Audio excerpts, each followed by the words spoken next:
L'enfouisseur et son compère. Fable 5 du livre 10e des Fables de Jean de La Fontaine. Un enregistrement de Jean Lambert pour LibriVox.org. L'enfouisseur et son compère. Un pince-maille avait tant amassé qu'il ne savait où loger sa finance. L'avarice, compagne et sœur de l'ignorance, le rendait fort embarrassé dans le choix d'un dépositaire, car il en voulait un, et voici sa raison. L'objet tente, il faudra que ce monceau s'altère si je le laisse à la maison. Moi-même, de mon bien, je serai le larron. Le larron? Quoi? Jouir? C'est se voler soi-même. Mon ami, j'ai pitié de ton erreur extrême. Apprends de moi cette leçon. Le bien n'est bien qu'en tant que l'on s'en peut défaire. Sans cela, c'est un mal. Veux-tu le réserver pour un âge des temps qui n'en ont plus que faire?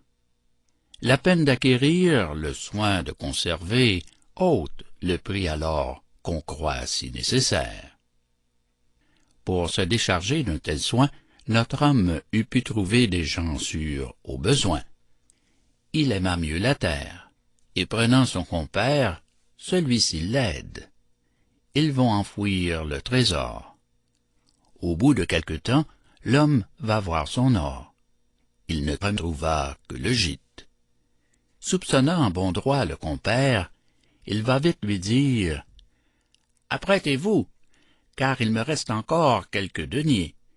Je veux les joindre à l'autre masse. » Le compère aussitôt va remettre en sa place l'argent volé, prétendant bien tout reprendre à la fois, sans qu'il y manquât rien. Mais pour ce coup, l'autre fut sage.